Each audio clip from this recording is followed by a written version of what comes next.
Hello friends, welcome to my channel. आज हम पढ़ेंगे cascading of refrigeration system.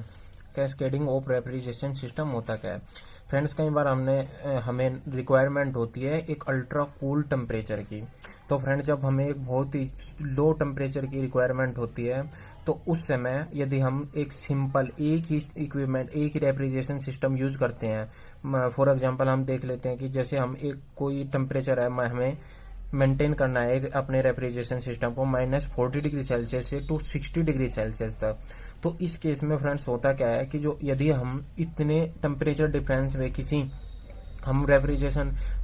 System का यूज करते हैं, चाहे वो हमारा VCRS हो या VS हो, कोई सा भी सिस्टम हो हमारा, यदि हम इतने टेम्परेचर डिफरेंस में हम किसी सिस्टम को यूज करते हैं तो फ्रेंड्स उसकी वजह से जो हमारी वॉल्यूमेट्रिक एफिशिएंसी है वो बहुत ज्यादा डिक्रीज हो जाती है, और जिससे कि हमारी एफिशिएंसी और COP बहुत ही लो हो जाती है, जो कि हमारी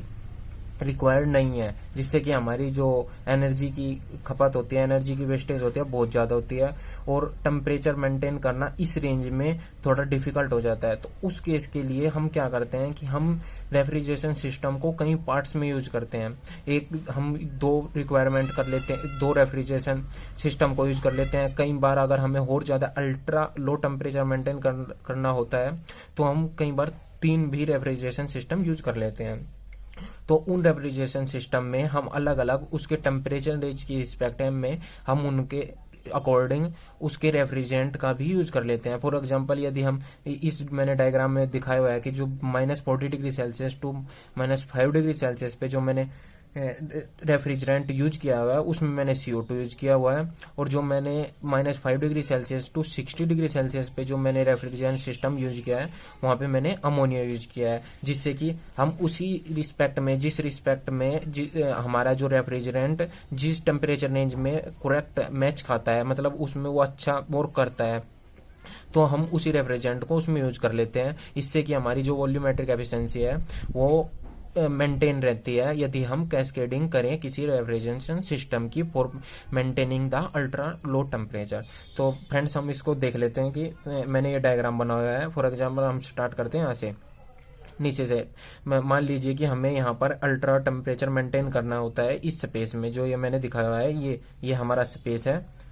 इसमें हमें अल्ट्रा टेम्परेचर मेंटेन करना है। यदि हम इस अल्ट्रा टेम्परेचर को मेंटेन करना है और हमारा जो सराउंडिंग का टेम्परेचर है दिस इज T1, यदि हम इन दोनों के बीच में सिर्फ एक ही रेफ्रिजरेंट सिस्टम का यूज करें तो हमारी वॉल्यूमेट्रिक एफिशिएंसी बहुत ज्यादा डिक्रीज हो जाती है। इसलिए हम इसमें 2 रेफ्रिजरेंट सिस्टम का यूज करते हैं। तो फर्स्ट हमारा रेफ्रिजरेंट सिस्टम ये है जो हमारा CO2 पे बेस है, और सेकंड हमारा जो रेफ्रिजरेंट सिस्टम है ये है जो हमारा अमोनिया पे बेस है। और जो हमारा CO2 है वो -40 degree Celsius to -5 degree Celsius. ये फ्रेंड्स मैंने रेंडमली कोई टेम्परेचर लिया हुआ है मेंटेन करने के, ताकि आपको समझाया जा सके। और ये -5 डिग्री टू 60 डिग्री सेल्सियस पे अमोनिया काम करता है। तो फ्रेंड्स, हम देख लेते हैं कि एक्चुअली जब कैस्केडिंग सिस्टम होता है वो काम कैसे करता है। तो फ्रेंड्स, जैसे कि हम देख पा रहे हैं कि जो हमारा ये अल्ट्रा टेम्परेचर मेंटेन करना है हमें इस स्पेस का, तो यहाँ से जो हमारा एवापोरेटर है वो Q1 यानी कि हमारी जो हीट है वो एब्जॉर्ब करता है रेफ्रिजरेंट, और उसके रेफ्रिजरेंट एब्जॉर्ब करता है, और उसमें जैसा कि हम जानते हैं उसके बाद ये जो कंप्रेसर के द्वारा हमारा जो वर्क प्रोवाइड किया जाता है, तो दोनों ही कंप्रेसर के द्वारा जो वर्क प्रोवाइड किया जाता है और हमारा जो एवापोरेटर के द्वारा हमारी जो हीट एब्जॉर्ब किए जाते हैं, उन दोनों की जो कन्वर्जन होने के बाद जो हमारी Q2 हीट होती है वो रिजेक्ट की जाती है बाय कंडेंसर के द्वारा किसी सेकंड स्पेस में, जहां पे हमारा जो सेकंड रेफ्रिजरेशन सिस्टम है वो इक्विप्ड किया गया है, यहाँ पर लगाया हुआ है, यानी कि फिट किया हुआ है। तो हमारा पहला फर्स्ट रेफ्रिजरेशन सिस्टम हो चुका है कि जो हमारा Q1 है इस अल्ट्रा लो टेम्परेचर से Q1 हीट एब्जॉर्ब करता है, और उसके बाद जो कंप्रेसर में हम W1 वर्क प्रोवाइड करते हैं, एंटर करते हैं, और उसके बाद जो हमारा condenser at a constant pressure पर Q2 हीट रिजेक्ट कर देता है। और जो अब हम आ जाते हैं नेक्स्ट पोर्शन पर, जो हमारा Q2 है वो अब क्या काम करता है, जो हमारी Q2 जो हीट है जो इसके द्वारा एब्जॉर्ब की गई है हमारे फर्स्ट रेफ्रिजरेशन सिस्टम के द्वारा, वो हमारे सेकंड रेफ्रिजरेशन सिस्टम के लिए एब्जॉर्ब हीट बन जाती है। मतलब जो हमारा उसका कंडेंसर होता है जो सेकंड रेफ्रिजरेशन का, वो उसके जो उसका सेकंड रेफ्रिजरेशन का एक्चुअली जो एवोपरेटर होता है वो उसके कंडेंसर के साथ फिट होता है, अटैच होता है, ताकि जो इसके द्वारा हमारी फर्स्ट रेफ्रिजरेशन सिस्टम के द्वारा जो Q2 हीट रिजेक्ट की गई है वो हमारी सेकंड रेफ्रिजरेशन के एवोपरेटर के द्वारा एब्जॉर्ब की जा सके। तो जैसा कि हम यहाँ इस डायग्राम में देख रहे हैं कि जो Q2 हीट है हमारे सेकंड रेफ्रिजरेशन सिस्टम से एब्जॉर्ब की गई है, उसके बाद हमारा जो W2 वर्क हमारे इसमें प्रोवाइड किया जाता है सेकंड रेफ्रिजरेशन में, और उसके बाद वो इस पोजीशन पर पहुंचने के बाद हमारा जो कंडेंसर है Q3 हीट रिजेक्ट करता है एट ए कांस्टेंट प्रेशर पे, जो हम यहाँ देख पा रहे हैं जो हमारा है सराउंडिंग का टेम्परेचर, जिससे कि हमारा जो second refrigeration Q2 plus work second का जो सेकंड रेफ्रिजरेंट का हमारा जो वर्क डन होता है उन दोनों का कम्बिनेशन से जो Q3 हीट है वो कंडेंसर के द्वारा हमारे सराउंडिंग में रिजेक्ट करता है, जिससे कि हम फ्रेंड्स देख पा रहे हैं कि हमें अल्ट्रा लो टेम्परेचर से हम सराउंडिंग तक टेम्परेचर में पहुंचने के लिए हमने 2 रेफ्रिजरेंट का यूज किया है। इससे बेनिफिट यह है, मैं पहले भी बता चुका हूँ कि यदि हम डायरेक्ट एक ही रेफ्रिजरेंट सिस्टम यूज करते हैं तो हमारी वॉल्यूमेट्रिक एफिशिएंसी बहुत ज़्यादा डिक्रीज हो जाती है, जो कि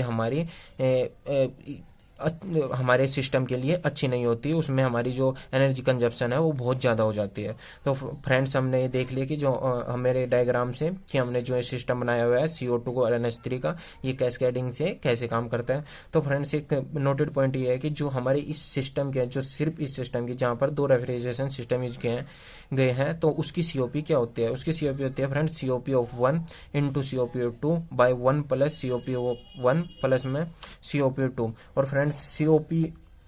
एक्चुअली होती क्या है, COP होती है COP is the refrigeration effect divide में वर्क प्रोवाइडेड, जो हम वर्क उसके अंदर प्रोवाइड किए जाते हैं। फॉर एग्जांपल हम फर्स्ट रेफ्रिजरेशन सिस्टम की बात करें तो इस केस में इसका जो इसकी COP होगी वो होगी Q1 bye W1, Q1 bye W1, क्योंकि यहाँ से जो इसने एवोपरेटर के सहायता से जो हीट एब्जॉर्ब किया है वो Q1 है और जो इसमें वर्क प्रोवाइड किया गया है वो W1 है। तो इसकी COP होगी Q1 बाय W1, और सेकंड के लिए जो इसकी COP2 होगी वो होगी Q2 बाय W2, क्योंकि जो इसके एवोपरेटर के द्वारा जो हमारी हीट एब्जॉर्ब की गई है एवोपरेटर के द्वारा वो Q2 है, और वर्क डन प्रोवाइड किया गया है इसमें वो है W2। तो इससे इसकी COP होगी Q2 बाय W2। और इस सिस्टम की पूरे ओवरऑल सिस्टम की कैस्केडिंग सिस्टम की बात करें तो इसकी COP क्या होती है, ये फार्मूला मैंने ड्राइव करके मैंने रिजल्ट पॉइंट लिखा हुआ है, वो है COP of 1 into COP of 2 by 1 plus COP of 1 plus में COP of 2। Friends I hope कि आपको ये समझ आ गया होगा कि हम कैस्केडिंग सिस्टम क्यों यूज करते हैं। सिंपली हम बोल सकते हैं कि हम अल्ट्रा लो टेम्परेचर को मेंटेन करने के लिए कैस्केडिंग सिस्टम यूज करते हैं, जिससे कि हमारी वॉल्यूमेट्रिक एफिशिएंसी में इफेक्ट ना पड़े, ताकि हमारी वॉल्यूमेट्रिक एफिशिएंसी मेंटेन रहे। हम इसलिए कैस्केडिंग सिस्टम का यूज करते हैं। आई होप कि आपको मेरा लेक्चर पसंद आया होगा। Thank you.